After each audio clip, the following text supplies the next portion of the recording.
안녕하세요. 지름길 법무법인 안현입니다. 오늘은 개인회생 신청 전 어떻게 상담을 진행하는지 궁금해하시는 분들을 위해서 영상 준비했습니다. 보통 상담은 카카오톡 상담, 전화 상담, 그리고 방문 상담으로 진행되는데요. 이번 영상에서는 실제 의뢰인분의 동의를 얻고 지름길에 방문 상담하시는 과정 담아보았습니다. 지금 바로 만나보시죠. 안녕하세요. 저는 서울에서 살고 있는 30대, 이름도 말씀드려야 되나요? 아니요, 이름은 얘기할 수 있죠.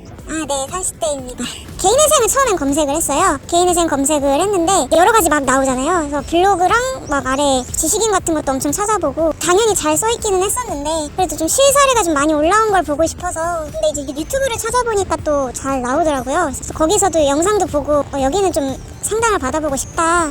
그렇게 생각을 해가지고 연락을 하게 됐습니다. 부끄러워요. 너무 부끄러워요. 사실 카메라도 이렇게 있고 이런 주인공이 될 거라고는 전혀 생각을 못했어서 반성도 하게 되는 계기도 되는 것 같고. 네. 상담 받으러 한번 이용해 보시죠. 안녕하세요. 네, 안녕하세요. 자, 우리 이제 지혜씨 나이가 어떻게 되시죠? 31. 그리고 지금 학교는 최종 학력이 어디까지 나오셨나요? 고졸이요. 고졸이시고 졸업 연도는 뭐 역산해서 보면은 나오겠네요. 지금 거주를 하고 계시는 곳이 서울. 까지 얘기해야 되나요? 아니요. 송파구 정도. 우리가 이제 관할을 알아보기 위해서 실거소를 알아보는 것이고요. 지금 현재 살고 있는 집은 어떻게 살고 계시는 부분입니까? 월세. 그러면 임대다, 그죠? 지금 그러면은 월세 부분에 대해서 보증금은 얼마죠? 보증금이 2,000이고요. 2,000이고 월세가 60씩 나가요. 월 60씩 나간다. 관리비 포함되어 있는 금액인가요? 아니요. 관리비는 4만원씩 나가고 있어요. 관리비 4만 원 따로 나간다. 직장 주소지는 서울인가요? 네. 지금 총 채무 금액은 얼마 정도 될까요? 5,200 정도로 알고 있는데, 네, 그 정도로 알고 있어요. 따로 이제 담보부 채무가 있지는 않고요. 네, 따로.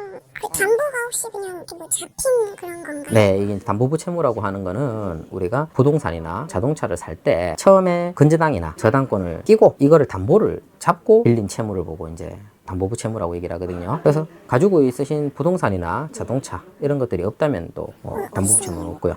혹시나 예금 담보는 따로 없습니까? 네. 그런 거 없으시다. 예, 그러면 요거는 괜찮고. 자, 부채 5,200 정도 되는데 발생한 시기는 언제쯤 되나요? 그게 제가 한 3년 전부터 조금 늘리기 시작했거든요. 그러면은 2020년쯤 이제 직업 불능이 시작됐다, 그죠? 네. 자, 그러면은 부채 사용처는 어떻게 될까요? 어디에 돈을 빌려서 사용하셨어요? 제가 혼자 살아요. 네. 그래가지고 밥 먹는 것도 혼자 만들어서 못 먹어가지고. 네네네. 그래서 좀 배달 음식도 좀 시켜 먹고. 그리고 옷 사는 걸 조금 좋아해서. 좀 사입고 하다가 보니까 쇼핑이나 이런 데 좀 사용되셨다. 일종의 이제 사치도 조금 있었던 것 같기도 하고, 이제 좀 필요 없는 부분에 대해서 이제 사용됐는 게 얼마인지 저희가 통장 거래 내역을 좀 확인을 한 다음에 이 통장 거래 내역에서 좀 이거는 굳이 우리가 필요 없는 부분이었다 이런 것들이 보이게 되면은 그 부분에 대해서는 조금 본인한테 불리할 수가 있어요. 그래서 불리하다라는 거는 우리가 그만큼 청산 가치에 포함이 되어서 이 금액이 얼마인지 5,200 중에서 우리가 사치 또는 이제 과소비, 낭비에 사용됐던 금액들이 얼마인지들을 합쳐서 다 합쳐진 금액에 요거를 우리가 청산 가치라고 합니다. 요 청산 가치에 해당하는 금액 이상을 변제를 해야 되는 사람이 되는 거예요.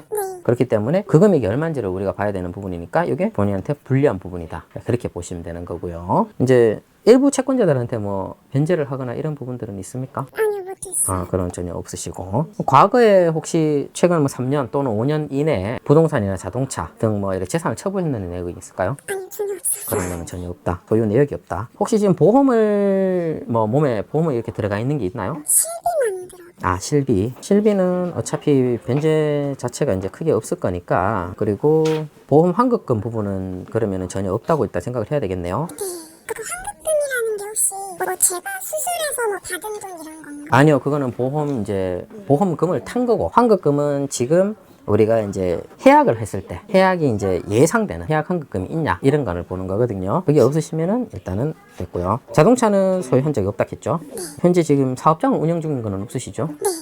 없으시고, 지금 부동산을 아까 가지고 계시는 것도 없다고 얘기를 하셨고, 아까 임대차 보증금 자체는 2천만 원에 60만 원이라고 하셨던 거고, 그죠? 배우자는 아까 없다고 하셨죠? 네, 결혼은 안 했어요.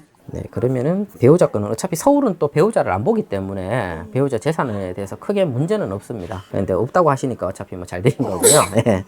자, 소득 유형은 본인이 이제 급여를 받는 월급장입니까? 아니면은 사업을 하는 뭐?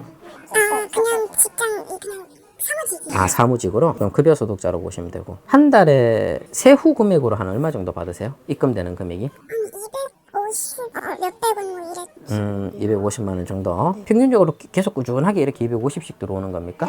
그러면 여기에 이제 뭐 상여금이나 보너스나 이런 것들은 들어오는 달이 있나요? 야근이 좀 많았어서 네. 야근 때만 이제 좀 들어오고 예. 그거 외에는 그러면 최근 1년 내에 이제 평균 소득은 얼마 정도 된다고 생각을 해야 될까요? 그냥 많아도 야근을 좀 해도 그래봤자 한 20만 원 정도 붙는 거니까 근데 그게 많지도 않거든요. 이렇게 연봉으로 따지면 많지는 않아서 그냥 250에서 최대 270 정도까지는 될 수도 있다.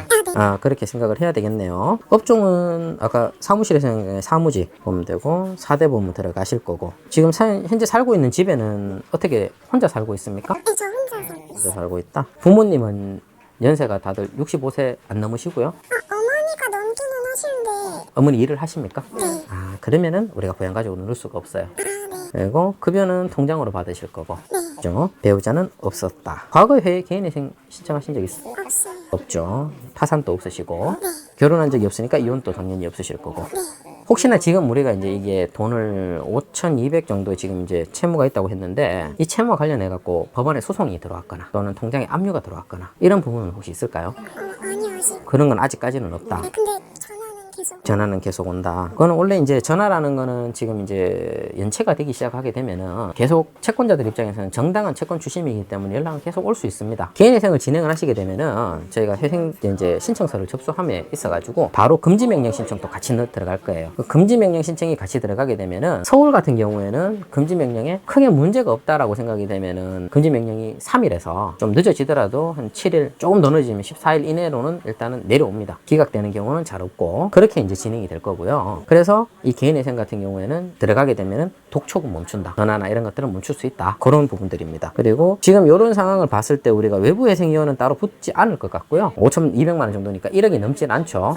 그리고 개인 사업을 하는 게 아니기 때문에 외부에 있는 외부회생위원이 하는 게 아니라 내부에 있는 이제 법원 직원들이 진행을 하게 되는 부분입니다. 그게 아까 제가 얘기 드렸던 요 기준을 넘어가게 되면 15만 원이 추가로 발생되는데 그거는 발생을 안 할 거예요. 그렇게 보시면 되고 혹시 그러면은 제가 저 빚이 어느 정도로 이제 갚이는 거예요? 지금 일단은 지금 보시면 우리 월 평균 소득이 250만 원입니다. 그럼 여기서 1인 최저생 대비가 125만 원이에요. 빼고 나면은 125만 원 남죠. 이거를 변제를 해야 되는데 지금 5,200만 원 기준이면은요. 요 곱하기 36개월을 하게 되면은 변제율이 꽤 많이 나오죠. 한 4천만 원 조금 이상 나오게 될 겁니다. 그죠? 그렇게 되면은 변제율 자체는 사실 한 80% 정도는 변제를 하셔야 되고 탕감은 한 20% 된다고 보셔야 돼요. 대신에 본인이 이 채무가 굉장히 높았다면은 뭐 한 1억, 2억 이래 된다면은 일단 이 변제금만 넣으면은 월 120만 원씩 36개월 넣게 되면은 끝나요. 그러면 이제 탕감률이 굉장히 많아지겠죠. 변제율 자체는 줄어들고 탕감률은 올라갈 수 있겠죠. 그러면 혹시 쓰는 핸드폰 같은 거는 딱히 이렇게 막 제약이 있거나 이러진 않아요? 그렇죠. 휴대폰 같은 경우에는 휴대폰 혹시나 이제 소액 결제를 했던 거 있거나 또는 이제 휴대폰 요금을 지금 따로 계속 내고 있는 상황이라면은 그대로 쓰시면 되는데 근데 제가 핸드폰이 밀렸어요. 핸드폰 요금을 밀린다. 그러시면은 방법을 한 가지 알려드릴게요. 휴대폰 통신사를 변경시키십시오. 통신사를 지금 쓰고 있는 게 예를 들어 SK라면은 KT로 변경을 시킨다든가 이게 별정통신이라고 우리가 이제 그 알뜰폰이라고 있죠. 여기로 옮기시고 유심만 갈아 끼신 다음에 옮기시고 요 SKT도 채권자로 넣으시면 됩니다. 그렇게 하면은 이 채권 부분에 대해서 지금 미납 부분들 있죠. 향후 이제 발생해야 되는 그런 이제 할부금들 이런 것들도 다 채권으로 넣어서 진행을 가능합니다. 근데 제가 지금 회사를 좀 옮길까 생각을 하고 있어요. 네네네. 급여가 너무 낮은 것 같아서. 네네네. 근데 그러면은 만약에 회생한다 그러면은 뭐 다 그 회사한테 알려지거나 뭐 이런 건 없나요? 아니요. 회생하는 데는 전혀 이제 우리가 이직하는 곳 또는 지금 현재 재직하는 곳 두 군데 모두 다 알려지진 않습니다. 회생 사실을 알려지지는 않고요. 다만 여기서 월급이 올라가게 되면은 우리가 월 변제액 자체가 올라가 버립니다. 그래서 그게 좀 문제가 될 수는 있어요. 근데 그럼 만약에 제가 이거 회생 그 네이버에 막 쳐서 알아봤는데 그때 이제 워크아웃이랑 이게 또 이렇게 여러 개가 또 있더라고요. 네, 맞아요. 근데 그쪽에서 하는 것도 뭐 거기는 또 접수비 이런 것도 또 싸서 혹시 뭐 이게 더 좋은지 그게 더 좋은지 좀 알고 싶은데. 이 워크아웃은요 3개월 그러니까 이제 90일입니다. 90일 연체가 있어야 이제 신청을 할 수가 있고요. 그 이후로 계속 연체 일수가 계속 길어지면 길어질수록 본인한테 좀 유리한 부분은 있어요. 다만 워크아웃 같은 경우에는 10년을 갚아야 됩니다. 물론 이제 뭐 8년짜리, 7년짜리도 있기는 한데 기본적으로 10년이고요. 그리고 원금 기준으로 지금 이런 상황에서 최근 대출 부분이라든가 이런 것들이 있는 상황이면은 변제율이 많이 가봤자 20% 탕감률입니다. 80% 이상을 갚아야 되는 거죠. 근데 내가 월 변제 금액이 좀 부담스럽다. 그렇게 되면은 워크아웃으로 가시는 게 좀 유리할 수도 있지만 어쨌든 10년을 갚아야 돼요. 이건 우리는 3년만 갚으면 됩니다. 7년이라는 그 기간이라는 게 사람에게 굉장히 부담감으로 들어올 수가 있거든요. 그렇기 때문에 본인은 제가 봤을 때는요, 워크아웃보다는 이게 낫다. 워크아웃 이제 탕감률 자체는 가서 상담을 받아보고 상담 결과에 따라서 바뀌게 되는데 이 정도면 소액이거든요. 5,200이면은 생각보다는 소액입니다. 지금 진행을 하면은 이 금액을 비교했을 때 개인회생이 본인한테는 좀 더 어울린다, 이렇게 보시면 됩니다. 그래서 비용 부분은 제가 추후에 이제 문자로 좀 안내를 해드릴 건데요. 합리적인 부분에서 저희가 얘기를 드릴 거예요. 이제 이런 부분들에 대해서는 워크아웃을 생각을 할 수는 있겠지만 개인회생으로 진행을 하시는 게 맞다. 그리고 31살인데 만으로 30살 이하가 인정이 된다면은 법원에서 24개월로 가는 변제 방법도 있다. 그래서 그거는 저희가 한번 신청을 해볼 수도 있다.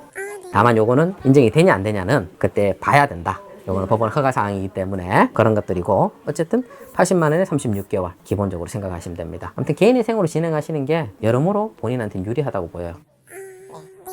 네, 한번 고민 한번 해보시고 저희 쪽에 한번 맡겨주시면은 저희가 최대한 딱 잘 해가지고 연락을 드리겠습니다. 이번으로 문자 주시는 거죠? 네, 이쪽으로 연락 드릴 거고요. 감사합니다. 고생하셨습니다.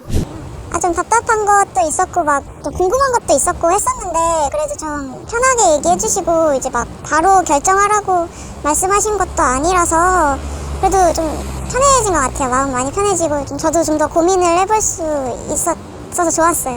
감사합니다. 고생 많으셨습니다. 감사합니다.